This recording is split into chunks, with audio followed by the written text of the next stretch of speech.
周りの選手ではあまりないなと思うんですけど、自分のジャブって結構なんか効かせるジャブ、絶対に当たる。これは結構自分最近やっぱここ数年試合でもスパーリングでも結構出してるんですけど、出したい。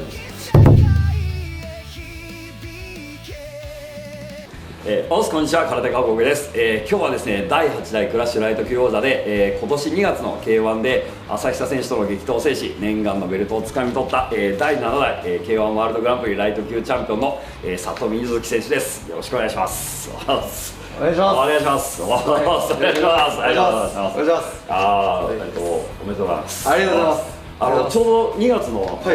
大会を僕ちょうど見に行ってて、本当ですか？そうですよね。ちょっとリングサイドで見させていただいてて、ですか？はい。で、この間ちょうどその目の前でチャンピオンになられるシーンを見てたので、今日はちょっとなんか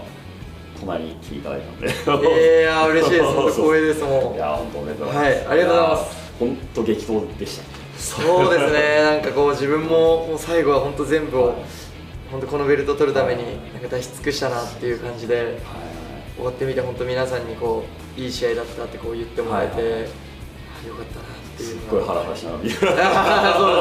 はい。なんでちょっとで今日あれなんですけど、現役の選手なんで、どこまで出していただけるかちょっとわかんないなと思って来たんですけど、ま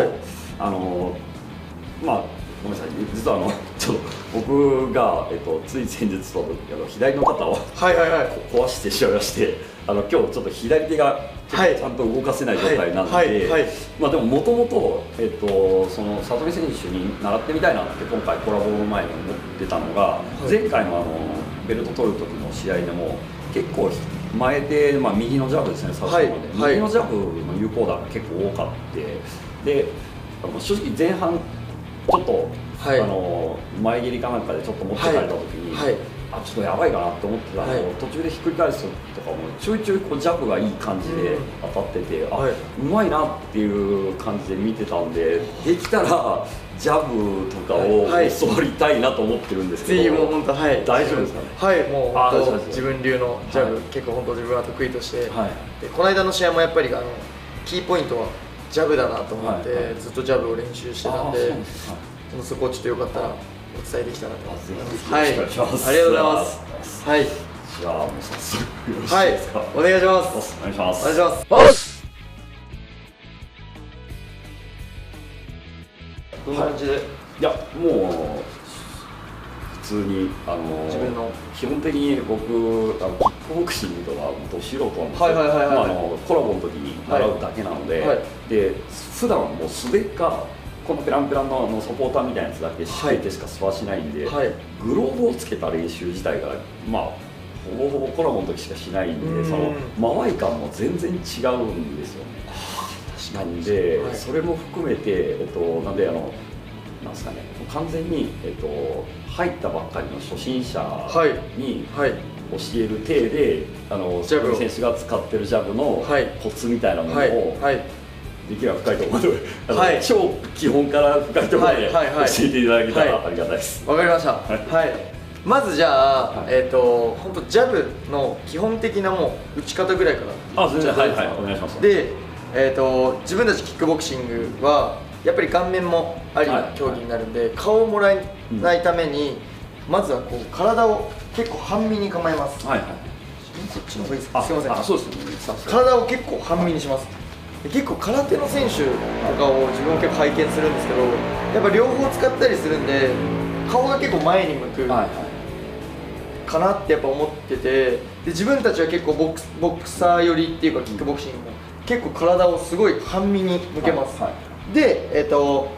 前手をちょっと前に出すんですけど、ここでなんだろう、簡単に言うとこう剣道とかで戦ってるような剣道の剣の先を戦ってるような感じで、前手でこうちょっと相手を動かしたりして、で自分はこの前手で戦いながら一番大事なのはこの前足だと思ってて、この前足をすごいちょっと一歩外側に絶対取るようにしてます。これはもう向かい合った時点でも自分結構練習でずっと意識してるんで、なんかもう戦ってると結構勝手に癖で外側に取れるようになるんですけど、でこのジャブをなった時に、まあ、前手で脇を絶対肘の位置がすごい下に来るように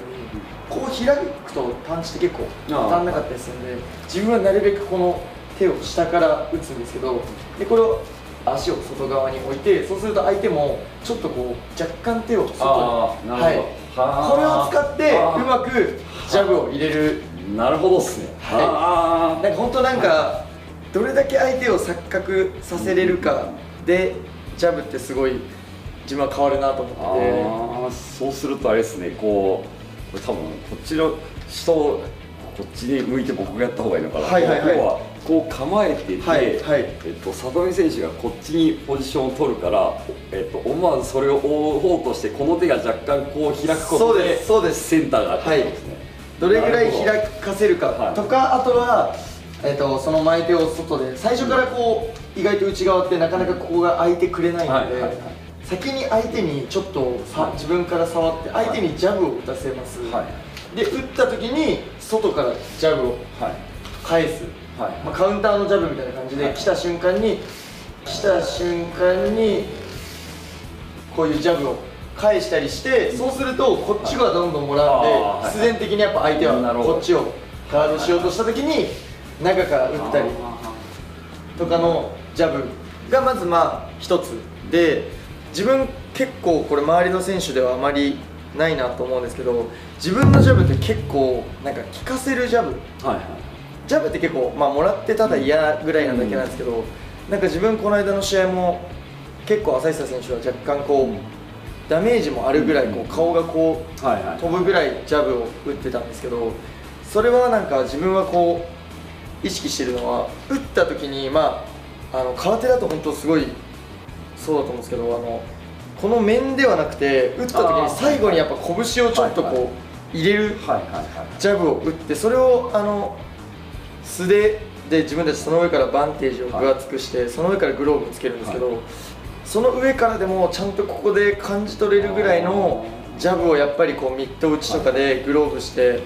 やっぱ最後にこの拳をしっかり返すので、足と同時にこう打つっていうのを結構意識して。じゃああれなんですね、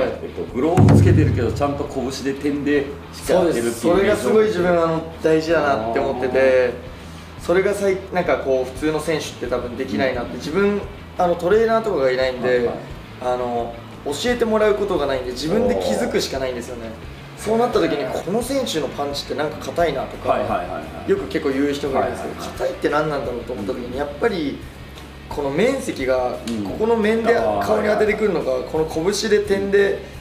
当ててくるのかで全然違うなっていうことに気づいた時から、ジャブもストレートも最後に絶対に相手の顔に拳の先端にこう来るように打つようにをすごい心がけて。なるほどっすね。空手家っぽいですね。本当ですか。結構本当そういうなんか研究するのが好きっていうか、本当にずっと格闘技しかしてないんで、どうやったら強くなるんだろうとか、どうしたら当てれるんだろうとかいうのも全部考えて、あとはこう映像を見ていろんな選手の参考にさせてもらったりとかをすごいしてますね。いや面白いな。でなんかやっぱジャブはこれだけ結構こう伝えたとしても、ジャブってなかなか難しいようで、でも一番大事な攻撃だと思うんですよね。K1 とかボクシングとかジャブって一番大事だと思うんで、結構こう練習とかしていくとみんな一発目から顔をやっぱ狙おうとしてくるんで、自分は結構わざとグローブ触ったりとか、あとやっぱお腹触ったり、なんか攻撃ではなくてタッチするような感覚でやっていくと触りやすくなってきて、その中でさっきの拳を入れるのを当てると当てやすくなる。なるほど。全部が全部同じジャブやっちゃうとなんか当たらないし、その一発で相手にこう力量だったりをバレちゃうと思うんで、いかにこのどれだけ相手に一発目でびっくりさせれるかだと思うんで、わざと前手を触ったりとか、こういろんなとこ触りながら当てるみたいなことは結構ジャブ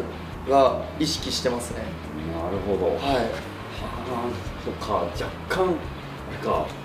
僕らフルコンタクト空手でも結構あるっちゃあるんで、共通点があるってはあるなって今いろいろとちょっと話を聞きながら言ってたんですけど、例えば、今のジャブじゃないですけど、ちょっと構えていただいてよろしいですか。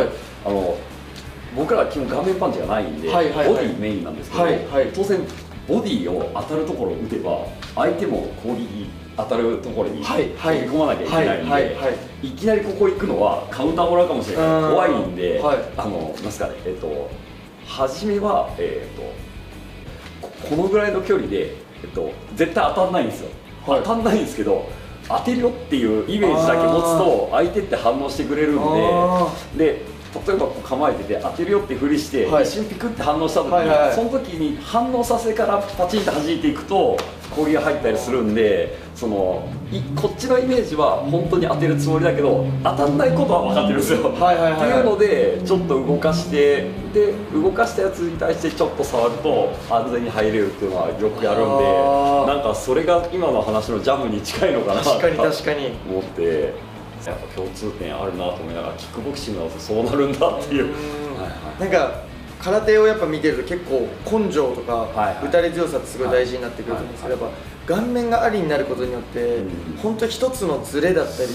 一つのミスによって試合が終わってしまうことってあると思ってて、自分もクラッシュっていうベルトを取った後の初防衛戦で1ラウンドに30秒ぐらいで初めて失神で飛ばされて負けてしまったんですけど、そういう時にやっぱすごい今までそんな顔で聞いたこととかプロでも40戦ぐらいあったんですけどあんまなかったんで、それを食らった時にすごいなんかガードの大切さだったり、本当それこそもらわない距離にいかに入れるかとかをすごいやっぱ研究して、それでもやっぱこう教わる人もいなかったんで、なんであれを食らったんだろうとかいろんなことを自分で考えて、でその後からこういろんな選手と戦って、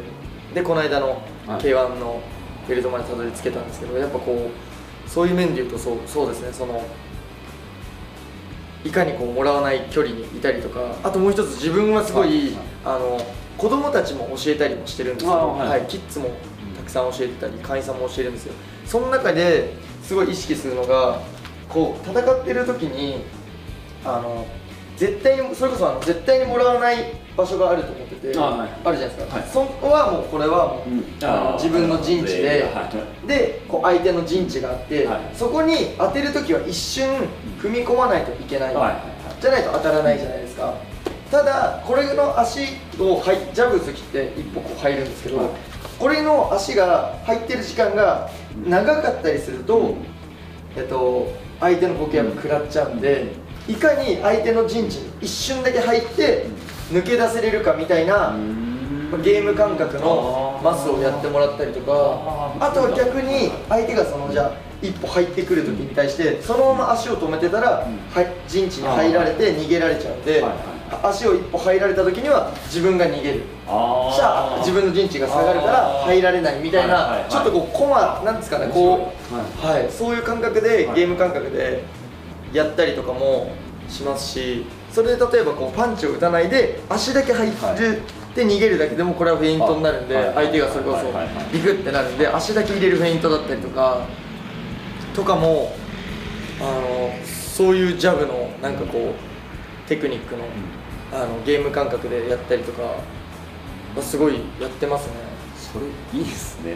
今いいですね。なんか僕も少年部の指導とかしてるんですけど、そうやって自分のなんですかね、その陣地というか間合いを認識させるためにそのゲーム感覚ですね。そうなんですよね。いいですね。子供たちにこうどうやって分かりやすく伝えようと思ったら、やっぱこうゲームっぽく伝えるのが一番いいなと思ってて、子供たちに間合い感覚を教えるのってめちゃくちゃ難しいんで、いやそれ面白いな。すみません、うちの道場でパクらせていただきました。ありがとうございます。面白い。本当幼稚園の自分たち本当下の子で3歳、4歳ぐらいの子たちってもう最初来た時に何やってるかも分かんないぐらいもう遊び回るような子、その子たちにどうやってパンチを教えようとか思ったりとか、あとはじゃあ一つの例で言うとパンチをじゃあ早く打つ方法でいうと、それもまあゲーム感覚になるんですが、3歳4歳の子たちを教えるときに、自分がこう手をパーにして、まあ、グローブつけてもらって、ここに打ってみなって言って打つと、まあ、普通にポンポンって打って、まあ、こうやってやってくるだけなんですけど、次なんかこれを自分がこう掴む、掴まれないように打ってみなっていうと、ちょっと楽しがってこうやってやるんですよね。それがパンチを速くする理由なんじゃないかな。その3、4歳の子に速くさせるので言うと、打ったら速く引くのをってなった時に、自分がこう掴みに行くから、それをよけてね、遅いと食べられちゃう、これを逃げるってやると、シャドウからこうちょっと速くなるっていう、そういうのを結構日頃から自分も考えながらやってますね。いいヒントいろいろもらえる。指導者なんで、そういうネタもありがたいです。嬉しいです。そしたらすみません。じゃあここからちょっと実技的に僕もちょっとジャブを教わりたいなって思うんですけど、ちょっとまあ普段僕左手前で構えるんですけど、今日はちょっと左が使えないんで、一回右でちょっとグローブとかつけてちょっと指導していただいて、はい、ぜひぜひお願いします。じゃあグローブお願いします。これ出しちゃっていいのかな。いや全然もうこれは自分なりのこう結構研究を重ねてのあれなんで。めっちゃいいです。相手をこさして返すが結構サウスポーの強みだと思ってるんで。相手が簡単に崩れる攻撃方法があったりするんだけど、これは強く打っても倒れないんですけど、いいですか。こうするとこれ簡単にプッと押すと相手下がってしまう。これなんでこう起きるかっていうのをちょっと今から解説したいと思います。